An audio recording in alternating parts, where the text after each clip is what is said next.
there's just a general feeling of dismay and disruption, right? Like, and that's natural because the season was so bad. And now Chris Johnston's got a report in The Athletic today saying that Matthews, I guess as of now, not 100% committed to returning next year. Now, he's got 2 years left on his deal, so the Leafs have a say in this clearly. Correct. But if Matthews ever determines, I want out, then he's getting out. Yeah. It would be an absolute gong show if it went public that he wants out and they didn't trade him. Auston Matthews may be hiding a disaster that fans never thought they would see.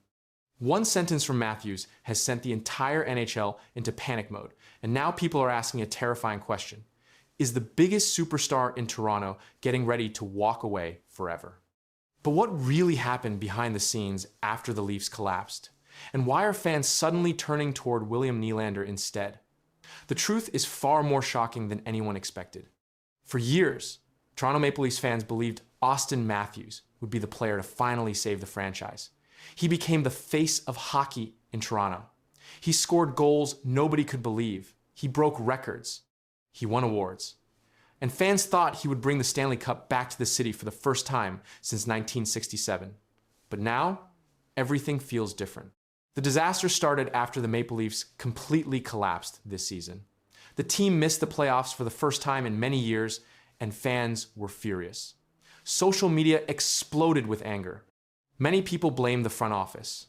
Others blamed the players. But most of the pressure landed on one man, Auston Matthews. Then something happened that made the situation even worse.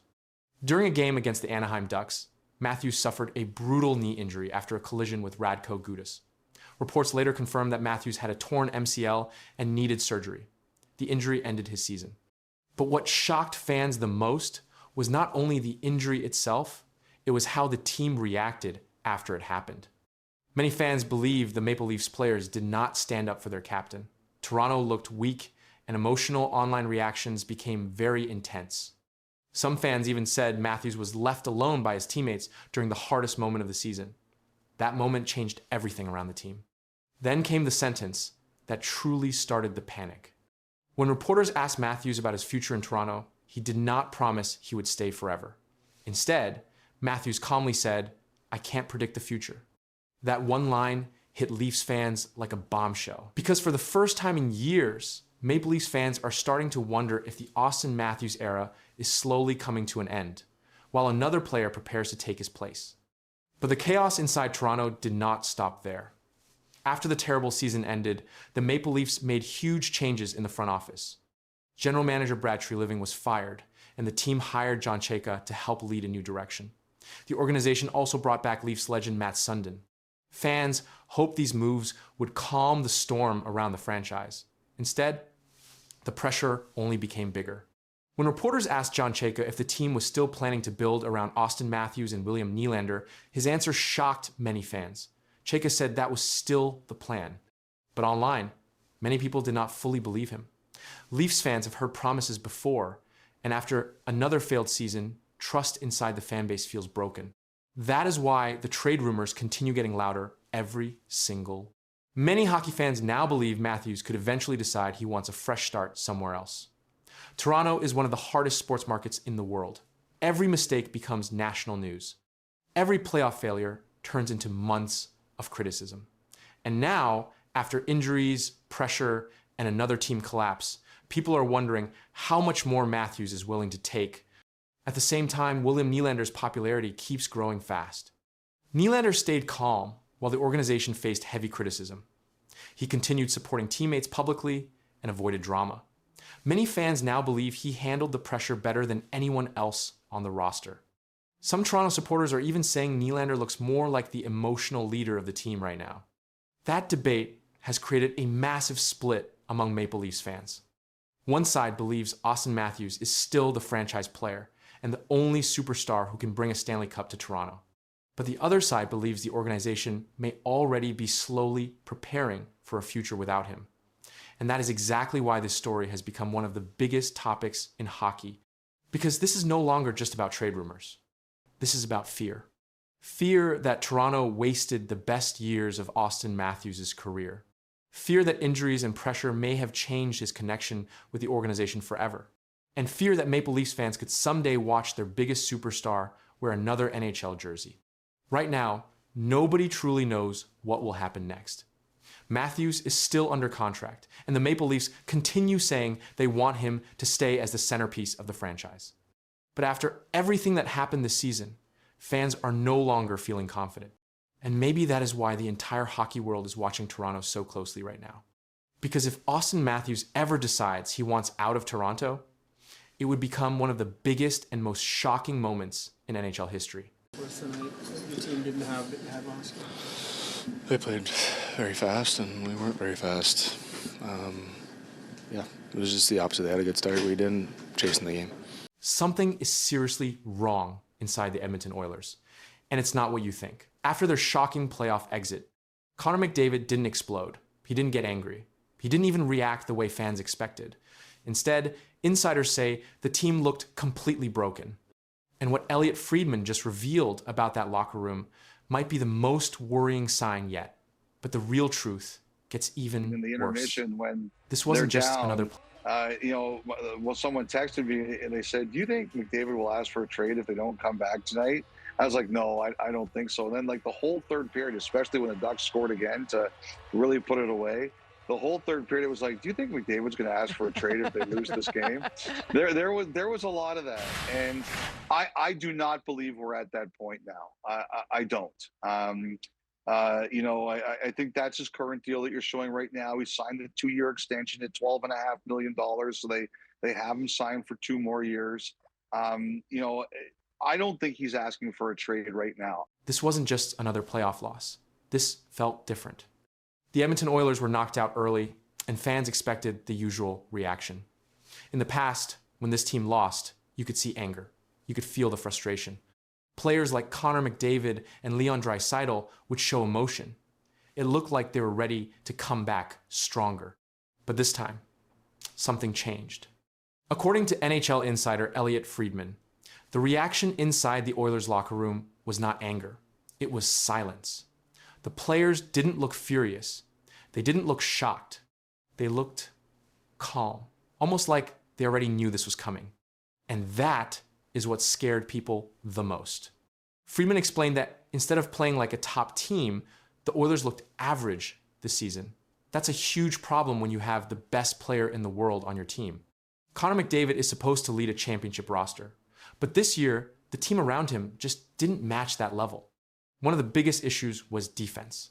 The Oilers struggled to stop opponents in key moments. They gave up chances too easily, and in the playoffs, that always costs you games. Then there was goaltending. It was inconsistent. Some nights were good, but other nights just weren't enough to win at a high level. When you combine weak defense and shaky goaltending, even a superstar like McDavid can't carry the team. And deep down, the players seemed to know it. That's why the reaction looked so different. It wasn't anger because there was nothing to be surprised about. It was more like acceptance. Acceptance that the team just wasn't good enough. That doesn't mean everything is okay, because time is running out. McDavid has about 2 years left on his deal, and that changes everything for the organization. The Oilers don't have unlimited time anymore. They must act fast. They must build a team that can win now, not later. And that's where the pressure becomes very real. After the playoff exit, reports say the team will not panic and trade their superstar. Instead, they are expected to look inside and fix what's broken. This means big talks are coming. Tough conversations. The kind that can change a locker room. Management will start asking serious questions. Is the defense strong enough? Is the goaltending reliable? Are the right players around McDavid? Because if the answer is no, changes are coming. Some players may not fit anymore. Some roles may need to change. And the front office has to make smart decisions very quickly. They cannot waste another season like this. And then there's something even more important. McDavid's mindset. After this loss, he didn't show anger. He didn't call anyone out. He stayed calm. But sometimes, silence can say more than words. It can mean frustration is building quietly. Fans are starting to notice this. They're asking, how long will he stay patient? How long will he trust the process? Because every year without a championship adds more pressure. Not just on the team, but on McDavid's legacy. He is one of the greatest players in the world, but in sports, winning matters. And right now, that success is missing. That's why this moment is so important. The Oilers are standing at a turning point. They can either fix the problems and give McDavid a real chance to win, or risk losing control of the situation in the future. For now, the plan is clear. Rest the players, reset the mindset, make changes, come back stronger. But here's the big question no one can answer yet. Will those changes be enough? Because if the same problems continue, if the team still falls short, then this quiet reaction we just saw might turn into something much bigger. And next time, it might not be silence. They announced the nominees for the Ted Lindsay Award, and your nominees are Macklin Celebrini of the San Jose Sharks. You can see the numbers there for Celebrini. What a year that young man had. Almost pushed the Sharks into the playoffs. Nikita Kucherov, he is a two-time Ted Lindsay Award winner, and he is nominated once again. And then, of course, Connor McDavid, a four-time Lindsay Award winner. Something inside the NHL just flipped overnight, and fans did not see it coming. A list was released, but one name on it changed everything. Two of the biggest stars in hockey were expected. The third name shocked players across the league. This was not a media vote. This came from the players themselves, and what they decided is now raising serious attention across the sport. The announcement came from the Ted Lindsay Award, one of the most respected honors in hockey. This award is not chosen by reporters or analysts. It is voted by NHL players.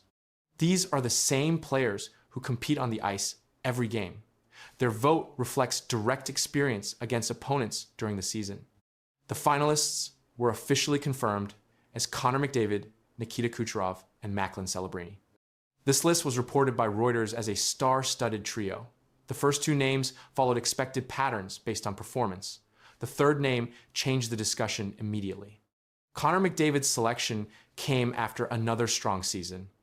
He remained one of the top point producers in the league. His role in the Edmonton Oilers offense continued to be central. He led plays, controlled puck movement, and contributed heavily to scoring chances. McDavid has already won this award multiple times in past seasons. His inclusion matched his consistent performance record. Nikita Kucherov also secured his place based on measurable output. He ranked among the top scorers during the season. His performance included goals and assists across multiple game situations. He contributed strongly on the power play and during even strength play. Kucherov's presence on the list reflected his steady offensive production. The focus quickly shifted to the third finalist. Macklin Celebrini's inclusion introduced a different type of player into the same category. He is at an early stage in his NHL career.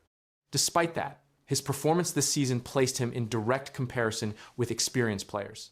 His ice time, scoring contribution, and consistency across games supported his position among finalists. The reaction to this finalist list focused on how the voting reflects direct competition. Players face each other across a full season. They track speed, control, and decision-making in real time.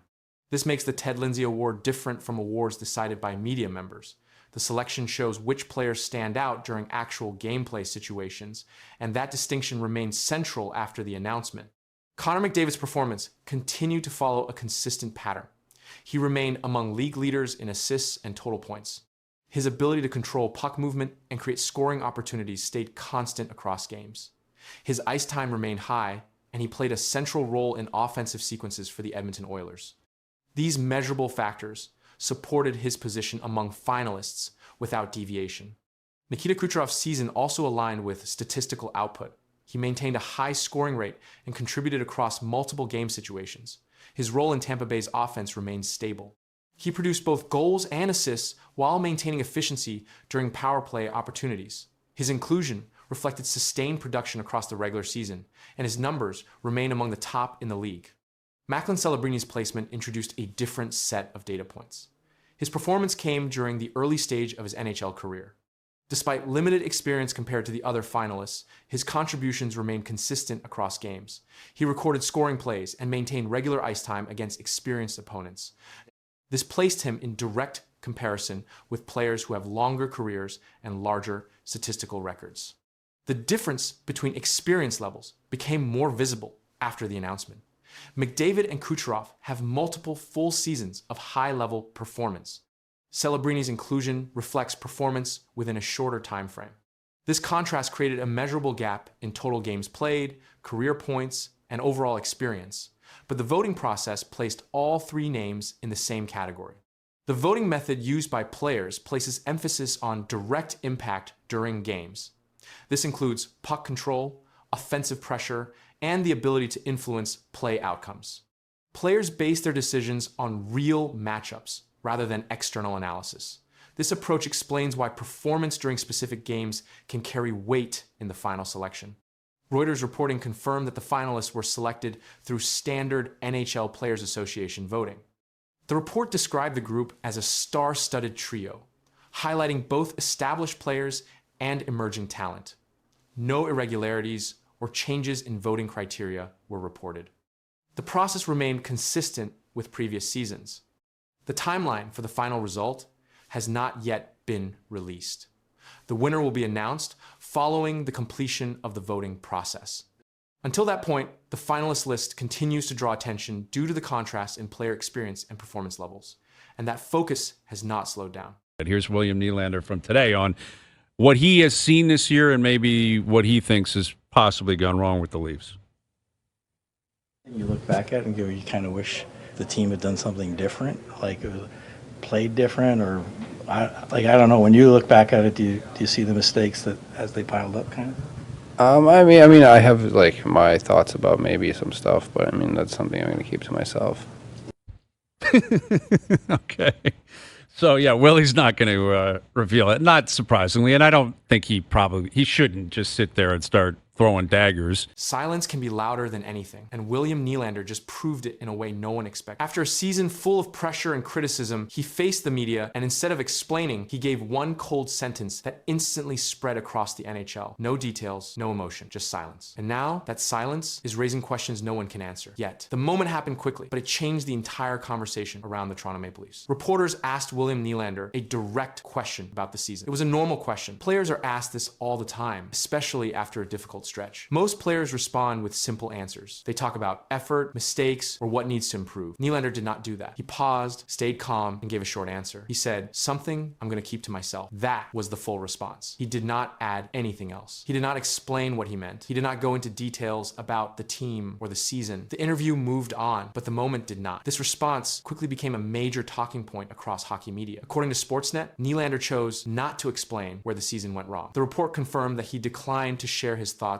publicly when asked directly. That choice stood out immediately. Players usually give structured answers in these situations. They often say the team needs to be better or that small mistakes made a big difference. These answers are common. They are expected. Nylander's response did not follow that pattern. It was short, it was controlled, and it gave nothing away. Another report from Toronto Sun also highlighted this moment. The article explained that Nylander clearly has opinions about the season, but decided not to share them. The focus was not on what he said, but on what he chose not to say. That made the moment different. The Maple Leafs have been under heavy pressure. Expectations were high throughout the season. Media coverage has been constant. Players have faced repeated questions about performance, effort, and results. Nylander has been part of that environment. His response came during that pressure. It did not include frustration or anger. His tone stayed neutral, his words stayed limited. But the message was still clear. He was not going to explain his thoughts. That decision created a strong reaction. The reaction to that moment grew quickly, and the focus shifted from the team's performance to Nylander's response itself. Media coverage continued to highlight the same quote. The sentence, "Something I'm going to keep to myself," was repeated across broadcasts and articles. It became the main reference point in discussions about the Toronto Maple Leafs. This level of attention did not come from length or detail. It came from what was missing. According to Sportsnet, Nylander has often handled media in a controlled and private way. He does not regularly share deep internal thoughts in interviews. That pattern helps explain the response, but it does not fully remove the impact of the moment because the situation was different. The question was about a full season. It came during a period when the team was under strong public evaluation. In these moments, players are expected to give insight, even if it is limited. Nylander chose not to provide that insight. That choice became the story. Coverage from Toronto Sun emphasized that Nylander had thoughts on the season but decided not to reveal them. The article did not include any further explanation from him. The original quote remained the only direct comment. No follow-up changed that. Nylander did not expand on his answer in later interviews. He did not clarify what he meant. The single sentence remained unchanged. That consistency kept the focus on the original moment. The absence of detail continued to drive attention. In most interviews, players respond with repeated phrases. They talk about improving, learning, or moving forward. These responses create a predictable pattern. Nylander's response did